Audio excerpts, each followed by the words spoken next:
the Stampede's expansion plan. And we certainly want to be able to convert quickly between a field sport and a Western event as well. It may include a pro football stadium at Stampede Park. What's that smell? When it starts to decompose, like there's some organic materials in it. The odor that had people wandering across the city. And crowd control. We want to work collaboratively with Parks Canada on how to move people sustainably throughout the park. Banff looks for ways to limit traffic. CTV Calgary, local breaking news with Ian White.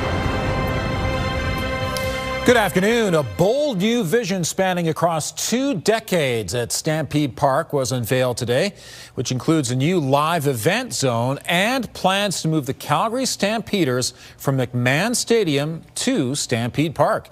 Tyson Fedor is live at the Stampede grounds. And Tyson, if the Stampeders were to move, it would be to GMC Stadium. Ian, right behind me here, that is exactly what the Calgary Stampede envisions. A refurbished GMC Stadium would host rodeo, chuck wagons, along with football and potentially soccer games here. But the biggest hurdle at this point would be funding, and that's, of course, the biggest hurdle moving forward. But for Calgary Sports and Entertainment Corporation, along with the mayor, they do believe that McMahon Stadium has passed its best before date. Both are hopeful a new stadium with additional seating could be part of the cultural and entertainment district here on the grounds for the future. CSEC believes that it should be a city-led project and that the Stampeders would be tenants only. When Scotia Place opens its doors, the city has 2 years to demolish the Saddle Dome and return that land back to the Stampede. That area will then become the future home of the Coke Stage during the Stampede, watch parties for Flames games, and a new live event space that will be open year-round. But the Stampede says it's hopeful to bring the Stampeders here to Stampede Park. We cannot really compromise, in particular the track, because thoroughbreds running at top speed, they need a consistent surface. And so however this is envisioned, we cannot have a field that compromises the integrity of our track, and we certainly want to be able to convert quickly between a field sport and a Western event as well. Now, this 20-year vision does also include a replacement of the Big Four building along with the agricultural building. That project would most likely be the next one to have the go-ahead here at Stampede. The Calgary Stampede saying today that it's just looking for funding. That will most likely be the next project, however, in the works. And at this point, Ian, I can tell you no costs have been associated with any of these potential projects. An ambitious plan. Thanks very much, Tyson. Calgary police are searching for a man wanted at a pair of attempted carjackings. Investigators believe this man yanked open the doors of 2 vehicles with women inside. The first happened yesterday afternoon along 9th Avenue Southeast. The suspect threatened to kill the woman driving, who fled with the keys. Shortly after, a man forced a woman out of her vehicle along 6th Avenue Southwest. She also took her keys, but the suspect did steal her purse. Anyone who recognizes the man is asked to contact police. And police want to hear from anyone who may recognize this Ford truck, possibly connected to a shooting in Beddington Heights. Last Tuesday, a resident along Berkeley Way found bullet holes in their car. Investigators believe the shooting happened 3 days earlier. The truck was captured on surveillance video in the area around the time of the incident. Fire crews were kept hopping all day by reports of a noxious odor.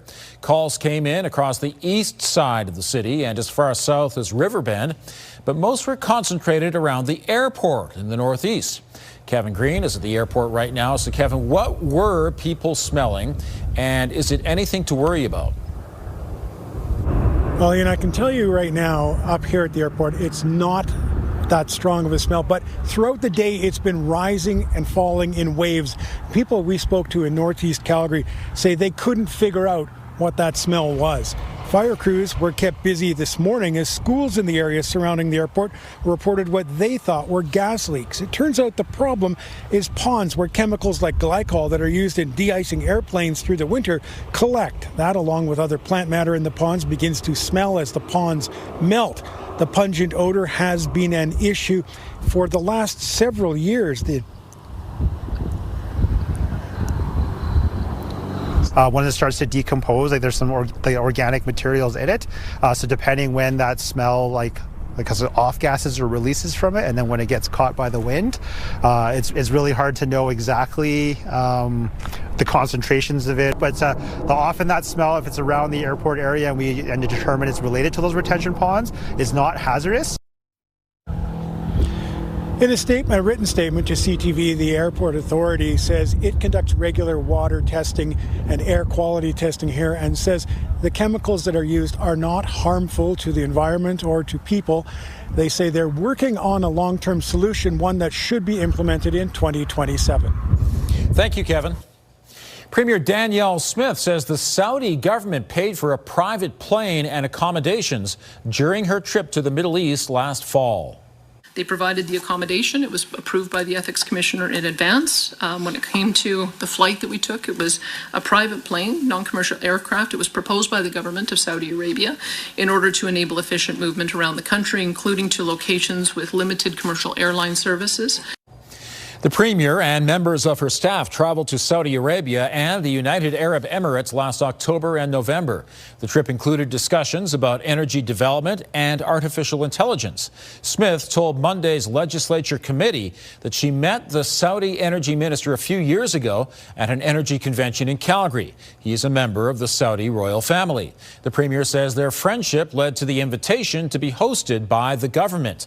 Opposition leader Naheed Nenshi said the trip cost Albertans $64,000 and questions the appropriateness of the flights.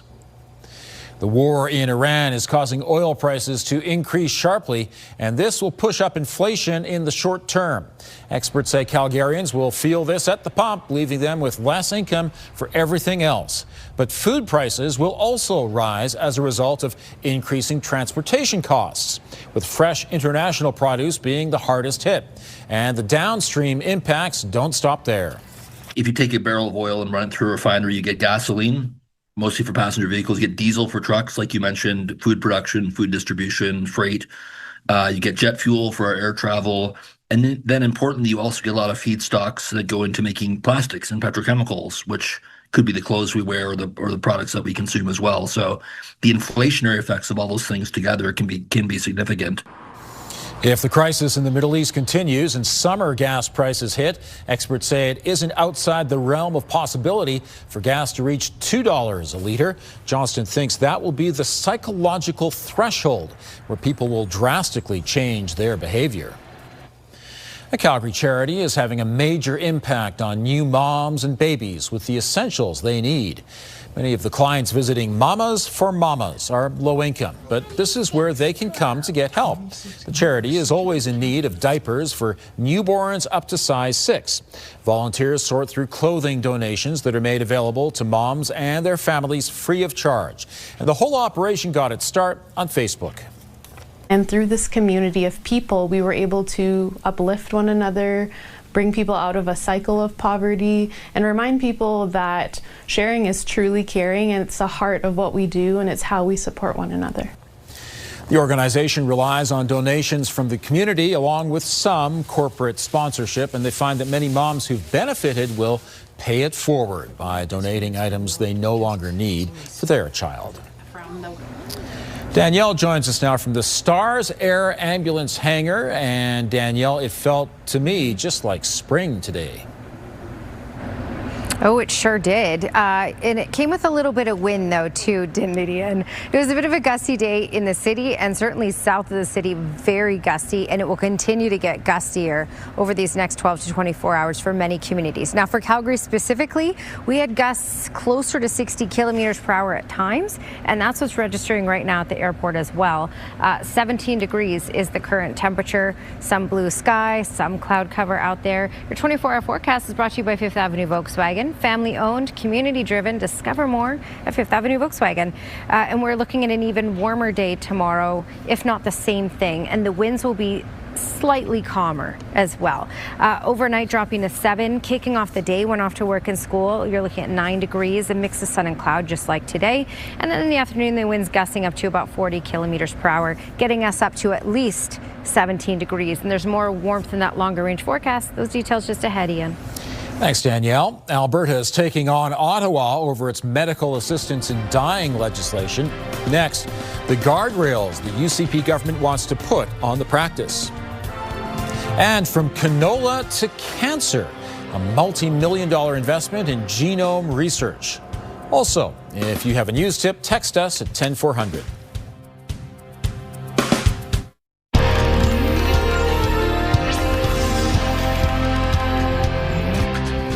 A MAID in Alberta rollback is coming from medical assistance in dying, or MAID.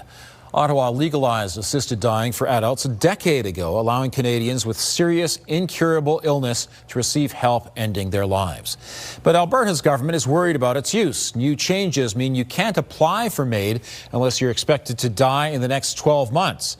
It will also block those whose sole condition is a mental illness. And healthcare professionals can't initiate conversations about MAID with a patient. Critics argue it's unfair to put barriers around such a personal decision. We know that people who are suffering from mental illness and capacity issues as well are ones that might need the benefit of greater oversight. They deserve support.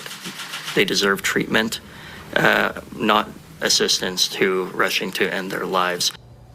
When asked Wednesday, the province wouldn't rule out an eventual court challenge. It's expected Ottawa will take steps to expand MAID access in 2027. The federal government is giving universities $20 million to study genomes, including the University of Calgary. The cash will help accelerate genomic technology in health, agri-food, natural resources, and manufacturing. It's hoped it will attract private investment to help bring new products to market. Specific projects range from making canola crops more drought-resistant to developing new treatments for cancer. Across Canada, there will be a total of 33 new research and development projects. Danielle joins us once again. You know, Danielle, if you went for a ride in one of those red helicopters behind you, you'd probably get a great view because there's lots of blue sky out there today. You would, but I would hope to never be in that one. But we're very lucky we have these choppers in the city and around to help people out when they need it most. All right, so I'm at the Stars hangar because I'm joined by Phil Howarth. Thank you, pilot of this incredible thing right behind us. And I'm here because the deadline to buy tickets to support Stars is midnight or 11:59 p.m. on Friday. Correct. So that's an important deadline. Absolutely. Before we get into how important this is to the community, let's talk about prizing because there's some incredible things. So what can people win with this? Well, there's over 2,000 prizes to be won. We've got 3 superb dream homes, one in Calgary, Edmonton and Lethbridge. We've got vehicles, we've got holidays, we've got some cash prizes as well. 3 dream homes, I mean, come on. All right, and I hear the 50-50 is at a huge amount right now. Yeah, 50-50 is, you could walk away with 4 million or up to 4 million. So it's almost maxed. Yes. Oh my goodness, so even more of a reason to buy tickets because there's incredible prizes to be won, and I mean 4 million. All right, so in addition to this, it helps the community and it helps people when they may be more stranded than any other time. Can you talk about some situations that Stars would be available to help? Well, we, Rapid Transport, we have really highly trained, motivated and dedicated people in the back, paramedics and nurses, sometimes a doctor, but we can go right to the accident, to the scene. So we can land on a road, a highway, land in a farmer's field, go to some warehouse or something like that, where there's been something traumatic, and where really rapid transport is the key. So with our partners, EMS, fire and police, we can land at the scene. Our team will pick up that patient and bring him back to Calgary or Edmonton, where that specialist treatment is available to them. And you know, we were talking earlier too about, you know, someone off on a hike in the middle of nowhere or on a horse. On a horse, in the middle of nowhere. Sometimes we're first on scene on things like that. So a lot of people have GPS sort of trackers with them, and that helps us to find the patient. Once we've found the patient, we can get that medical aid to them and bring them back here. Okay, amazing. So a necessary service, 24/7 service. And to support this service, you can win incredible prizes as well. All right, so again, the deadline, 11:59 Friday night. Let's talk about weather, because weather, is pretty fantastic right now. We have these warmer temperatures. It is a little windy, so if you can handle the wind, you're enjoying the temperatures at 17 in Lethbridge and Calgary, 18 Medicine Hat and Brooks, 13 in Pincher Creek, but again, gusty, and this is just getting started. It's going to continue to gust, especially for communities south of the city, getting up to 100 kilometers per hour. That's why there are wind warnings in place. Claresholm, down through Pincher Creek, Crow's Nest Pass, and Fort Macleod. For most areas, this is 100 kilometer per hour gusts possible tonight and through tomorrow as well, although Claresholm looking at 90 kilometer per hour gusts possible tonight. In Calgary, we're going to stay at that 60 kilometer per hour mark and then die down to about 40 kilometers per hour for tomorrow. We have a ridge of high pressure in place that's forcing all the clouds and moisture up and around us. Similar idea for tomorrow, 40 kilometer per hour gusts, a high of 17 degrees, a mix of sun and cloud. And for the first day of spring, another day around 17 degrees. Not a bad kickoff to the season. By Saturday, though, we will have that jet stream sink to the south. That's going to bring in some moisture, some cloud cover, mixed precipitation, certainly, and much cooler temperatures. By then, just a high of 2 degrees. Thank you, Danielle. The Bank of Canada decided today to keep its interest rate at 2.25%. Next, a look at how interest rate decisions in Ottawa and Washington affected the markets.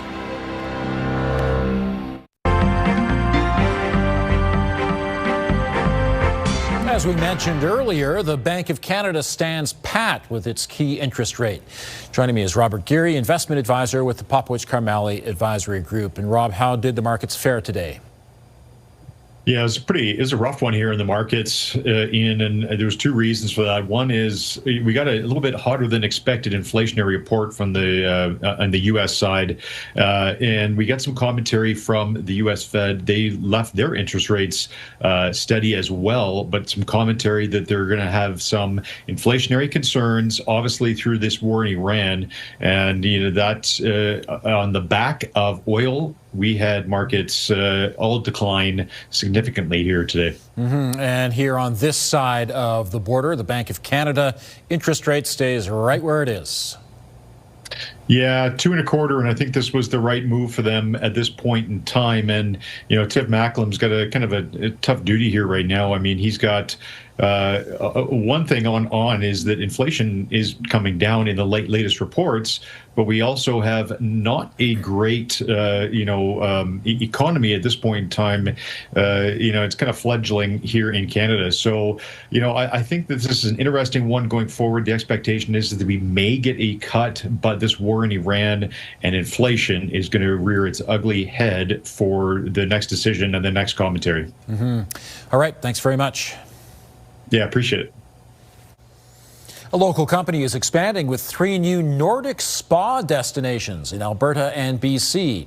Base Camp Resorts plans to build a spa connected to its hotel in Banff, a spa and hotel in Fernie, BC, and a lakeside spa in Harmony, west of Calgary.